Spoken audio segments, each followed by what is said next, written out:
मैथिली कार्यक्रम आशा की जोत में हम अहाँक स्वागत कर रहल छी। तहन अपन भाई के नमस्कार स्वीकार करू। नमस्कार। एहिसँ पहिने जे हमरा लोकनि अध्ययन कयने छलहुँ हेँ जे याकूब अपन अधिकार प्राप्तिक लेल गलत बाट अपनौलखिन, अपन पिताके धोखा दऽ कऽ आशीष प्राप्त कऽ लेलखिन, यह बात हमरा लोकनि एहिसँ पहिनेके अध्यायमे सीखने छलहुँ हेँ। मुदा आजुक अध्ययन में हमरा लोकनि देखब जे याकूब अपन गाम छोड़ि कऽ कतहु भागै छथि, किएक तऽ हुनका मन में डर भऽ गेल रहनि जे आब हम की करब। ओ कतऽ जाइ छथि? ओ जगह के नाम रहै बेथेल। एहिसँ पहिने कि आगू की होइत अछि, अहूँ एकटा छोट प्रार्थना कऽ लै छी, तहन हमरा लोकनि आजुक वचनक अध्ययन खूब नीक जकाँ आरम्भ करब। हे पिता परमेश्वर, हे महान परमेश्वर, हे दयालु परमेश्वर, हे करुणामयी परमेश्वर, प्रभु जी हमर सब श्रोता भाई बहनी के ऊपर प्रभु अहाँ विशेष रूपे दया करूँ, जाहिसँ प्रभु हुनका जिंदगी में जँ कोनो तरहक तकलीफ छै प्रभु तकरा अहाँ दूर कऽ दियौक। जँ केओ निराश छथि प्रभु तऽ हुनका निराशाके अहाँ खत्म कऽ दियौक। जँ प्रभु हुनका जिंदगी में कोनो तरहक एहन बात छनि जाहि बातसँ ओ नहि निकलै चाहैत छथि, तहन बुझू प्रभु परमेश्वर ओहू बातक अहाँ हुनका मनसँ निकालि दियौक। एहि छोट प्रार्थना का हम अपन उद्धारकर्ता यीशु क्रिस्त के नामसँ मांगि रहल छी, आमीन। अब हमरा लोकनि आजुक वचनक आरम्भ कर रहल छी। जेना शुरुए में कहलहुँ हेँ कि ओ अपन भाई के डरसँ ओतऽसँ कतहु पराबैके इच्छा करलक आ ओतऽसँ कतहु दोसर ठाम पड़ौलाह। ओ जगहके नाम रहै बेथेल, जाहि बातक हम अहाँके पहिनहिए कहने छलहुँ हेँ। आब देखियौ, बीमार आ निराश जे हमरा सभक लोग एहिठाम अछि, लोग किएक केकरो धोखा दैत छै? किएक तऽ हुनका मनमे कोनो तरहके डर रहैत छनि। एहन डर जाहि डरक कोनो इलाज नहि अछि, मुदा एहि कारणे बहुत लोग केकरो केकरो धोखा दऽ दै छथिन। एना कहियो कि संसारिक जिंदगीमे जँ अहाँ कतहु रहै छी, गाममे वा नगरमे, ई देखने होबै कि धोखा देबैवलाके संसारमे कमी नहि अछि। जेनाकि हमरा लोकनि देखलहुँ एहिठाम कि सहोदरे भाई रहत दोनों आ अपने में एक दोसर गोटे के धोखा दऽ देलखिन, आ माइयो जे छली से हुनका धोखा दै में सहायता करलखिन। एहि तरहक बात हमरा लोकनि आजुक परिवार में देखैत रहैत छी। भाइयों के भाई धोखा दैत अछि, मुदा कतेक भाई एहनो छथि जिनक कोनो कसूर नहि रहै छनि तैयो ओ धोखा खाइत छथि। जेनाकि एसावक कोनो कसूर नहि रहैक, मुदा एक बादो हुनका याकूब धोखा दऽ देलखिन। एहि तरहक भाई के कमी एहि संसार में नहि अछि। अहाँके कोनो गलती नहीं रहत, एहिके बादो लोग अहाँके धोखा दऽ देत। एना कहियो अहाँके भाई अहाँके धोखा दऽ देत, मुदा तैं पवित्र पोथी बाइबिल में बतायल गेल छै जे हम परमेश्वर थिकहुँ हँ, हम कहियो नहीं बदलब। जँ अहाँके लग पवित्र पोथी बाइबिल अछि, तहन पुरना नियमक जे सबसे आखिरी पोथी थिक, ताहि पोथी में एहि बातक लिखल गेल छै। ओ पोथी के नाम थिक मलाकी। ओहि पोथी के 3 अध्याय के 6 पद में ई बात बतायल गेल अछि। जँ अहाँके लग पवित्र पोथी अछि तऽ अहाँ पढ़ि कऽ एहि बातक जानकारी प्राप्त कर सकलहुँ हँ। अब एना कहियो कि संपूर्ण पुरना नियमक पोथी में हमरा लोकनि एकटा बातक देखैत छियै जे परमेश्वर चाहैत छथि कि मनुष्य जाति संपूर्ण संसार में पसरैक। विशेष रूपे जे पहिल पोथी थिक, जाहि पोथीक हमरा लोकनि अखन अध्ययन कर रहल छी, एहि पोथी में एहि बातक विशेष रूपे बतायल गेल छै जे पिता परमेश्वर चाहैत छथि कि संपूर्ण पृथ्वी में मनुष्य जाति पसरैक। ताहि कारणे पिता परमेश्वर इसहाको को माफ कऽ देने छलखिन, मुदा आब याकूबो को माफ करे के इच्छा में छथि। एना कहियो कि एहिठाम फेर उत्पत्ति के 6 अध्याय के बात याद आबि रहल अछि। ठीक वही तरह घटनाक्रम एहिठाम कहियो पुनरावृत्ति होइत अछि। आ अंत में एना भेलैक जे एहि पापक कारणे परमेश्वर धरती के ऊपर महाजल प्रलय आनि देलखिन। एहि बातक हमरा लोकनि अध्ययन कयने छलहुँ हेँ। मुदा पिता परमेश्वर किएक आनि देलखिन? किएक तऽ मनुष्य जाति जिनका वो अपना हाथ से सृष्टि कयने छलखिन, प्यार से सृष्टि कयने छलखिन, वो पिता परमेश्वरों को धोखा दऽ देने रहत। एना बुझियो, जहाँ लोग परमेश्वरों को धोखा दऽ दै छै तऽ भाई के लोग धोखा किएक नहीं देत? एहि तरहक स्वभाव एना कहियो शैतान शुरुए से मनुष्य जाति के मन में आनि देलकै, जाहिसँ संपूर्ण सृष्टि में परमेश्वरक राज नहीं बढ़ेक। उत्पत्तिक पोथी तकर 28वां अध्याय के 1 पद में ई बात बतायल गेल छै। और इसहाकक याकूब अपना लग बजौलखिन और हुनका आशीष देलखिन और आज्ञा देलखिन जे अहाँ कोनो कनानी कन्याक संग विवाह नहीं करब। देखियो एहिठाम एकटा एहन सांकेतिक अछि जाहिसँ केकरो परिवार बिगड़ैत अछि। मान लियो माय बाबू के विरुद्ध में जँ अहाँ केकरो दोसर कन्या से विवाह कऽ लैत छी ताहिसँ अहाँक परिवारक स्थिति खराब होइत अछि। किएक तऽ जँ अहाँक परिवारक स्थिति खराब भऽ जायत तऽ निश्चित रूपेण अहाँक पारिवारिक जीवन खत्म भऽ जायत, एना कहियो तकलीफ में आबि जायत। एहि तरहक कोनो व्यवधान अपन परिवारक लेल नहि करबाक चाही, किएक तऽ पिता परमेश्वरक इच्छा छनि कि सब परिवार शांतिपूर्वक रहैक, जाहिसँ पिताक प्रेमसँ ओ अलग कहियो नहि हुएक। एहिठाम हमरा लोकनि देखैत छी कि यही वंशसँ 12 गोत्रक निर्माण होइत अछि। तैँ पिता परमेश्वर चाहैत रहथिन कि जे विवाह हुए से शुद्ध विवाह हुए, किएक तऽ पिता परमेश्वर के एहि तरहक योजना होइत अछि। मान लियो जँ कोनो कारणे पिता परमेश्वर अहाँक अपन सेवाक लेल बजौथिन तऽ कोनो ने कोनो तरह पिता परमेश्वरक सेवा में अहाँ आबि जेबै, किएक तऽ जँ अहाँक जिंदगीसँ पिता परमेश्वर सेवा लैके इच्छा राखै छथिन तऽ ई बात भऽ जाइत अछि। मुदा जँ नहि चाहै छथिन तऽ नहि होइतै। तैँ अहाँ एहि तरहक कथा पढ़ि सकलहुँ हैं, पवित्र पोथी बाइबिल में बतायल गेल छै। जेना एक बेर हम पहिनहियो अहाँसँ कहने छलहुँ हैं कि पवित्र पोथी में एहन कोनो बात नहि लिखल गेल छै जे काल्पनिक अछि। एना कहियो मनुख अपन कल्पनासँ कोनो बात एहि पोथी में संग्रहित नहि कयने छथि। जे किछु एहि पोथी में संग्रहित अछि अर्थात पवित्र पोथी बाइबिल में ओ सबटा सत्यक अछि आ पवित्र आत्माक अगुवाई में ओहि सबटा बातक लिखल गेल अछि। तहन हमरा लोकनि एहि बातक लेल दोसर कुरिन्थियोक पोथी में एहि तरह बखान कयल गेल अछि। तहन ओहि पोथीक ओहि पदक जँ पढ़ि ली तऽ नीक रहत। अब एहिठाम लिखल गेल छै, अविश्वासक साथके में आ कारणे जुआ में अहाँ नहि जोतायब, किएक तऽ धार्मिकताक अधार्मिकताक संग कोनो मेलजोल नहि होइत अछि आ नहि इजोतके कहियो अन्हारसँ मेल होइत अछि। ई बात ओहिठाम बतायल गेल छै। दोसर कुरिन्थियोक पोथी तकर 6वां अध्याय के 14 पद में एहि बातक आरो स्पष्ट जकाँ स्पष्टीकरण देवल गेल छै। एना कहियो कि बखानित अछि। एहिठाम एकटा बातक उद्घाटन होइत अछि कि जँ अहाँ अनेरे कोनो काज करब, एना कहियो अहाँ इजोतक संतान छी, आ जँ अहाँ अन्हार में जायब तऽ एहिसँ अहाँके कोनो फायदा नहि होइत, किएक तऽ पिता परमेश्वर अहाँके इजोतक संतान बनौने छथिन।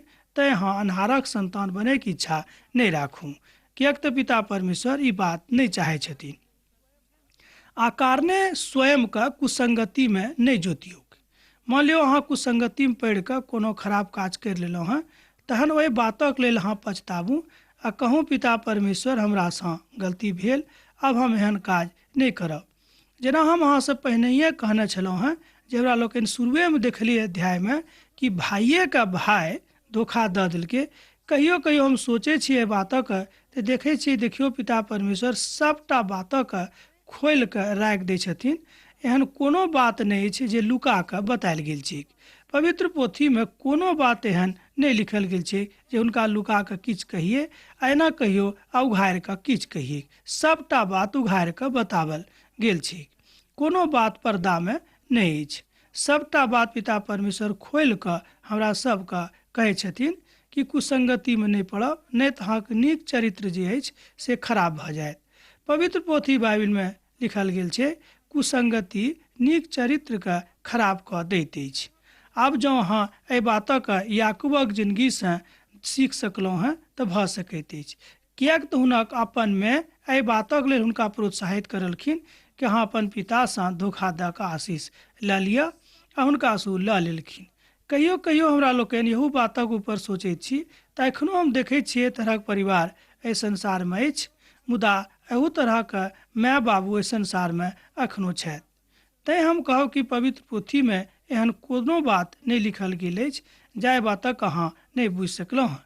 तहन एहि बातक लेल एहि पोथी के 28वां अध्याय के 5 पदक अहाँ पढ़ि सकलहुँ हैं, किएक तऽ आब हुनका मन में ई डर भऽ गेल रहनि कि हमरा एसाव तऽ मारत, तैँ वो ओतऽसँ कतहु पड़ौलाह। जहन इसहाक याकूब के आशीर्वाद दऽ कऽ एना कहियो हुनक नाम दऽ देलखिन पठौलखिन तो कोनो कनानी कन्या से विवाह नहीं करब। ई हुनक आज्ञा रहे कि हाँ कोनो कनानी कन्या से विवाह नहीं करब, मुदा ओ कऽ लेने छलखिन। यहू बातक हमरा लोकनि देख रहल छी। दोनों पद में लगभग एके तरह के बात बतायल गेल छै, 5म आ 6म पद में। तैं हमरा लोकनि एहि पद से एकटा बात सीख सकलहुँ हैं कि अपन माता पिता के आज्ञाक उल्लंघन नहीं करबाक चाही। मुदा जे केओ अपन माता पिता के आज्ञाक उल्लंघन करैत छथि निश्चित रूपेण ओ तकलीफ में पड़ैत छथि। हमर श्रोता भाई बहिन, हम अहाँ से कहब अहूँ अपन माय बाबू के आज्ञाक उल्लंघन नहीं करू, किएक तऽ एहि बात से पिता परमेश्वर प्रसन्न नहीं होइ छथि। एहि तरह से हमरा लोकनि आगाँ बढ़ि कऽ जँ देखी तऽ देखबै कि पिता परमेश्वर कतेक नीक जकाँ सबटा बातक संगठित कऽ कऽ एहि पवित्र पोथी बाइबिल में राखि देने छथिन, जाहिसँ हमरा सब गोटे एहि सबटा बातक सीख कऽ अपना जीवन में लागू कऽ सकी, एना कहियो परिचारित कऽ सकी। मुदा पिता परमेश्वर एहन कोनो बात नहीं राखने छथिन जाहि बातक उद्घाटन नहीं भेल अछि। एसाव जहन ओतऽ गेलाह तहन ओते रुक गेलखिन, किएक तब तो दोनों भाई में झगड़ा भऽ गेल रहनि। कनानी कन्या नीक नहीं लागैत अछि। एहन कहियो इब्राहिमक पुत्र इस्माइलक घोर गेलाह आ ओतऽ ओ इस्माइलक बेटी के संग ओते छलखिन हैं। यहू बातक ओतऽ बतायल गेल छै। इहोटा बात नीक नहीं अछि। एहि बातक स्पष्टीकरणक लेल हम कहब कि अहाँ एहि अध्यायके अर्थात 28म अध्यायके खूब 2-3 बेर पढ़बै तऽ अहाँ सबटा बातक नीक जकाँ बुझि सकलहुँ हैं। जँ अहाँके लग पवित्र पोथी बाइबिल अछि तऽ तकरा अहाँ पढ़ू, आ नहीं तऽ कतहुसँ उपरा लिअ, जाहिसँ एहि बातक अहाँ खूब गंभीरतापूर्वक अध्ययन करि कऽ सीख सकलहुँ हैं। आवश्यकता अछि कि अहाँके संगति प्रभुसँ केहन अछि, अहाँके दोस्ती पिताक संग केहन अछि, प्रभु यीशु मसीहसँ अहाँ कतेक नजदीकी छी, एहि बातक ऊपर ई सबटा बात निर्भर करैत अछि। विवाह शादी मनुष्य जाति के जिंदगी के एकटा बड़ पैघ आ महत्वपूर्ण तथ्य थिक, तकरा में अनेरे कोनो बात कहनाइ नीक नहीं अछि। किएक तऽ पारिवारिक जीवनक आरंभ एना कहियो दुनिया चलबाक एकटा माध्यम विवाह शादी अछि। जँ ई बात रुकि जेतै तऽ कोन तरह संसारक के बढ़ोतरी हेतै, सेहो पिता परमेश्वर एहिठाम युक्ति लगा देने छथिन। तैं केओ एहि बातसँ इनकार नहीं कऽ सकैत छथि कि विवाह शादी नीक बात नहीं अछि। विवाह शादी तऽ जरूरी अछि। जँ केओ विवाह शादी नहीं करत तऽ कोना कऽ संसारक सृष्टि चलतैक, सेहो पिता परमेश्वर एहि रीतिसँ एहिठाम बखानित करि रहल छथि। मुदा एकर मतलब ई नहीं भेलै कि अहाँ पिता के आ माता के विरुद्ध में जाऊँ आ जे मोन में हुए सएह अहाँ करू। ई बात अहाँ नहीं करब, किएक तऽ पिता परमेश्वर अहाँके लेल सबटा बातक इंतजाम कयने छथिन। तैँ ओ चाहै छथिन कि हमर धियापुता सब नीक रहै। अब देखियो, लेकिन ई बातक के बात जरूर अछि कि प्रभु यीशु मसीहक संग अहाँ कतेक प्रगाढ़ता अछि, एहि बातक अहाँ बुझि सकलहुँ हैं। जँ प्रभु यीशु मसीहक संग अहाँक प्रगाढ़ता कमजोर भऽ गेल अछि तहन ई बात अहाँक जिंदगी में कहियो नहीं हैत। 28म अध्याय के 10म पद में ई बात बतायल गेल छै। तैँ याकूब बेसरबासँ निकलि कऽ ईरानक दिस पड़ेलाह। एहिठाम एहन बात बतायल गेल छै, बेसरबासँ निकलि कऽ हरानक दिस पड़ेलाह। ई बात एहिठाम लिखल गेल छै। आ 11म पद में बेतेल नगरीक चर्चा करैत अछि। बेथेल नगरीक अर्थ होइत अछि परमेश्वरक घर। बड प्रभु एना कहियो कि एतेक दयालु छथि कि सबटा बातक इंतजाम करि कऽ पवित्र पोथी में राखि देने छथिन, जाहिसँ हमरा लोकनि ई सबटा बातक खूब नीक जकाँ सीख सकी जे प्रभु की चाहैत छथि। तहन 11म पद में एहि बातक आरो नीक जकाँ बतायल गेल छै। जँ अहाँके लग पवित्र पोथी अछि तऽ अहाँ हमरा संगे संगे खोलि कऽ पढ़ू, आर ओ कोनो स्थान में पहुँच कऽ राति ओते बिताबैके निर्णय लेथिन, किएक तऽ सूरज अस्त भऽ गेल रहै जे ओ ओही स्थान में एकटा घर बना कऽ पाथरक तकिया बना कऽ ओहीठाम रुकि गेलखिन। ई बात ओतऽ लिखल गेल छै। पाथरक तकिया ओ बना देलखिन जाहिसँ कि हुनका तकलीफ नहीं हुए। मुदा ई जे पाथर रहे एकर एकटा अर्थ रहे परमेश्वरक। ओते एकटा दर्शन में ओ की देखै छथिन कि पिता परमेश्वर हुनका लग आबि कऽ ठाढ़ भऽ गेलखिन। आ दर्शन में ओ की देखैत छथि, एकटा सीढ़ी बनल छै आ ओहि सीढ़ी पर से केओ उतरैत छथि आ केओ ऊपर जा रहल छथि, अर्थात केओ ऊपर से नीचाँ आ केओ नीचाँ से ऊपर जा रहल छथि। परमेश्वर ई सबटा बातक देख रहल छथिन। तहन प्रभु परमेश्वर दर्शन में याकूबक कहलनि जे हम अहाँक दादाक परमेश्वर अर्थात इब्राहिमक परमेश्वर थिकहुँ हँ, अहाँ एहिठाम उठि कऽ बैठू। अहाँक पिताक परमेश्वर अर्थात अहाँके इसहाकक परमेश्वर सेहो हम थिकहुँ हँ। जतऽ अहाँ पढ़ल छी एहि सबटा भूमिके हम अहाँके दऽ देब और अहाँक वंशज संपूर्ण पृथ्वी पर पूरबसँ पश्चिम धरि आ उत्तरसँ दक्षिण धरि पसरि जायत। देखियौ पिता परमेश्वर हुनको जिंदगीमे काज करनाइ आरम्भ कऽ देलखिन। किएक तऽ पिता परमेश्वर इब्राहिमसँ ही बाचा बनने छलखिन कि हम अहाँके और अहाँके वंशजोक संगमे रहब, एहिमे संदेह नहि अछि। जँ अहाँ हमरा ऊपर संदेह करब तऽ निश्चित रूपेण ई सब बात अहाँके जिंदगीमे नहि आयत आ नहि अहाँ एहि बातक अनुभूति कऽ सकलहुँ हैं कि पिता परमेश्वर हमरा संगे छथि। अब अपन दादा के परमेश्वर, हुनक पिता के परमेश्वर आ हुनको परमेश्वर वएह थिकाह, एहि बातक हुनका ज्ञान सेहो एहिठाम भऽ गेलनि। तहन देखियौ पिता परमेश्वर जे हमरा जिंदगीमे काज करै छथिन ओहि सबटा काजक के कोनो ने कोनो उद्देश्य रहैत अछि। एहिठाम देखियौ ई इब्राहिमक पोता याकूबके एहि बातक चिंता भऽ गेलनि कि एहिठाम अब कोना कऽ रहब, कोन तरहके तरीका अपनायब जे एहिठाम हम रहब। प्रभुके आशीष प्राप्त करलहुँ हैं, तहन हम की करब, किएक तऽ हुनका अब एहि बातके एहसास भऽ गेलनि कि जे हम आशीष प्राप्त कयने छी, हमर आशीष प्राप्त करबाक तरीका नीक नहि रहैक। तैँ ओ पिता परमेश्वरसँ डरनाइ आरम्भ कऽ देलखिन, हुनकासँ हुनका डर भऽ गेलनि।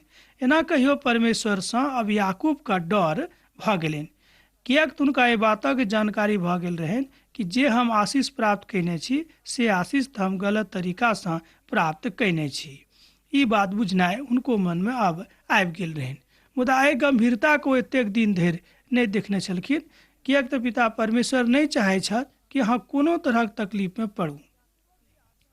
याकूबक जे आज्ञा भेटल रहनि से आज्ञाके गंभीरताके बुझि कऽ ओते रुक गेलाह, किएक तऽ पिता परमेश्वर कहलखिन कि हम अहूँके वंशजके संपूर्ण पृथ्वी पर पसारि देब। तैँ एहि बातक 21 पदमे बखान कयल गेल छैक। जँ हम अपन पिताके घर कुशलसँ पहुँच गेलहुँ हँ तऽ बुझबै जे परमेश्वर हमरा संगे छथि। एहिठाम देखियौ याकूबक विश्वास कनिक एम्हर ओम्हर होइत अछि। ओ कहैत छथिन कि जँ हम अपन पिताके घर नीकसँ पहुँच जायब तहन हम बुझबै जे परमेश्वर हमरा संगे छथि। 28 अध्यायके 21 पदमे ई बात बतायल गेल छै। एहिठाम याकूबक पिता परमेश्वरक ऊपर कनिक संदेह भेलनि, मुदा एना कहियक हुनका अपने ऊपर संदेह भेलनि, किएक तू जानैत रहत कि हमर जे आशीष अछि से तऽ धोखावला अछि। अर्थात याकूब स्वयंके अपन आज्ञामे सुरक्षित नहि महसूस करैत छथि। कारण रहैक जे ओ जतेक दिन धरि ओतऽ छलाह हुनकासँ भऽ सकैत अछि कि प्रार्थनाक जिंदगीमे ओ नीक नहि होइत, से भऽ सकैत अछि। बहुत विद्वान तरह तरह कथा एहिठाम कहैत छथि, मुदा विद्वानके मत छनि कि याकूबके स्वयं पर विश्वास नहि रहनि, किएक तऽ जे ओ आशीष प्राप्त कयने रहथिन ओ नीक ढङ्गसँ आशीष प्राप्त नहि कयने रहथिन। एहि बातक सेहो हुनका ज्ञान भऽ गेल रहनि। और एहि अध्यायक आखिरी पदमे ओ प्रभुसँ किछु माननाइ, एना कहियो कि मांगनाइ आरम्भ कऽ देलखिन। किएक तऽ विद्वानक दृष्टिमे मन्नत माननाइ विश्वासक कमजोरी बताबैत अछि। मान लो जो अहाँ मन्नत मानै छियै कि काज भऽ जायत तऽ हम ई करब, ई काज नहि हैत तऽ हम नहि करब। हम कहब ई एकटा मनुष्य जातिके कमजोरी अछि। एहि कमजोरीमे नहि पड़ू तऽ नीक अछि, किएक तऽ पिता परमेश्वर अहाँके की जरूरत अछि ओहि सभटा जरूरतक ओ जानै छथिन। मुदा शब्दक प्रयोग करि कऽ हुनकासँ जँ अहाँ ई कहबै बा हम कहबै कि हमर ईटा काज कऽ दिअ तहने हम अहाँके देब, मुदा हमरा सब के छी, हम पिता परमेश्वरके किछु नहि दऽ सकलहुँ हँ। केओ मनुष्य एहि संसारमे एहन नहि छथि जे पिता परमेश्वरके किछु दऽ सकैत छथि, किएक तऽ मनुष्य कतहु ने कतहु कोनो ने रीतिसँ सबठाम कमजोरे दिखाइ पड़ैत छथि। जँ अहाँ एहि बातक मनन ठीकसँ करबै, अपन जिंदगीके देखबै तऽ अहूँ बुझि सकलहुँ हँ। तहन हम कहब हे श्रोता हमर भाय बहिन, अहाँ एहि बातक खूब नीकसँ बुझियौ। अहाँ परमेश्वरके किछु नहि दऽ सकलहुँ हँ, मुदा एक चीज दऽ सकैत छी, ओ अछि अहाँके प्यार, अहाँके प्रार्थना। यह दूटा चीज पिता परमेश्वर अहाँसँ चाहैत छथि। एहि द्वारा अहाँक निर्णय सेहो कयने छथि। एना कहियो, एहि द्वारा अहाँक निर्माण सेहो कयने छथि, अहाँक सृष्टि सेहो कयने छथि, एहि द्वारा अहाँक लेल ओ निर्णय सेहो लेने छथि। जँ अहाँ ई बात कहि रहल छी तऽ निश्चित रूपे हुनक प्रेमसँ अहाँ कहियो अलग नहि होई। एहि तरहक बात अब याकूबक जिंदगीमे आबि गेल रहनि। एना कहियो हुनक जिंदगीमे अब एकटा परिवर्तनक हिसाब किताब एहिठाम झलकैत अछि। किएक तऽ याकूबोके मनमे भऽ गेलनि कि परिवर्तन हुए तऽ बड़ ठीक अछि। तहन एहि बातक सत्यापनक लेल हमरा लोकनि आगाँ बढ़ि सकलहुँ हँ आ देख सकलहुँ हँ कि पवित्र पोथीमे की बतायल गेल छै। एना कहियो आगूक पदमे एहि तरह बतायल गेल छै जे याकूबोके परमेश्वर आशीष देलखिन। उत्पत्तिके पोथी तकर 28वां अध्याय आ तकर 22वां पदमे ई बात बहुत नीक जकाँ बतायल गेल छै। खड़ा करलहुँ हैं ई परमेश्वरके भवन ठहरैत, और जे किछु अहाँ हमरा देब तकर हम दशमांश हम अहाँके आवश्यक देब। एहिठाम एकटा नव शब्द दशमांश आबि रहल अछि। दशमांश की थिक तकरा विषयमे कनिक जानि लिअ। दशमांश वएह थिक, मान लिअ अहाँ दिन भरिमे जतेक कमेने छी तकर 10म हिस्सा पिता परमेश्वरके दऽ दियौक। ई पिता परमेश्वर चाहै छथि, मुदा दुखी मनसँ नहि, खुशी मनसँ। जँ इच्छा नहि अछि तऽ दुखी मनसँ नहि देब, सेहो लिखल गेल अछि। पवित्र पोथीमे एहिठाम पहिल बेर दशमांशक चर्चा कयल गेल अछि 28वां अध्यायके 22वां पदमे। अब एहि आखिरी पदमे हमरा लोकनि देखै छी कि याकूबक जिंदगीमे एकटा नीक काज भेलै आ परमेश्वर हुनकासँ बड़ प्रसन्न भऽ गेलखिन। ई बात किएक भेलै? किएक तऽ हुनक पितासँ, हुनक दादासँ ई बातक वाचा बान्हने रहथिन कि हम अहाँके सहायता करब, अहीँके नहि मुदा अहाँक संतानोके रक्षा करब, रखवाली करब आ सहायता सेहो करब। महाप्रतापी पिता परमेश्वर अहाँक संग छथि, प्रभु यीशु मसीह अहाँक संग छथि। तैँ अहाँ कोनो बातक चिंता नहि करब। अहाँ कोनो तरहक तकलीफमे पड़ल छी तहनो एहि बातक ऊपर विचार नहीं करबै कि हम तकलीफमे पड़ल छी। किएक तऽ पिता परमेश्वर तकलीफो कालमे अहाँके मदद करता है, वो अहाँ कहियो नहीं बिसरता।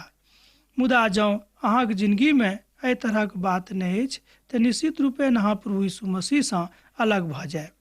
किएक तऽ बहुत केओ प्रभु यीशु मसीहके कहै छथिन कि जँ हमर ई काज भऽ जायत तहने हम अहाँके मानब, जँ ई काज हमर नहि हैत तऽ हम अहाँके नहि मानब। जेना हमरा लोकनि एहिठाम याकूबक जिंदगीमे देखलिए। ओ 22वां पदमे कहै छथिन कि जँ हमर ई काज भऽ जायत तहन हम अहाँके लेल भवन बनायब, आ जँ नहि हैत तऽ नहि बनायब। ई बात ओ देखैत छथिन। मुदा पिता परमेश्वरक नेहसँ अलग भऽ कऽ किछु करनाइ नीक नहि अछि। आजुक अध्ययनमे हमरा लोकनि सिखलहुँ हैं कि पिता परमेश्वर अहाँसँ की चाहैत छथि। अर्थात सोच गप एना करियौ कि पिता परमेश्वर इएह चाहैत छथि कि जे आज्ञा ओ देने छथिन तकरा अहाँ मानू आ तकरे पर अहाँ चलू आ नित दिन प्रार्थना करैत रहू। हम सोचै छी जे आजुक अध्ययन अब हमरा लोकनि एहिठाम समाप्त करब, किएक तऽ अहाँसँ विदा होइके काल भऽ रहल अछि। एहिके बादो जँ अहाँके जिंदगीमे कोनो तरहक प्रश्न अछि तऽ हमरा एहिठाम अहाँ पाती लिखबै, बिसरेबै नहि। अहाँके लेल हम प्रार्थना जरूर करब, किएक तऽ प्रभु यीशु मसीह अहाँसँ खूब नेह राखै छथि। तहन पिता परमेश्वरक प्रेम, प्रभु यीशु मसीहक संगति अहाँके जिंदगीमे सदिखन बनल रहैक। आमीन।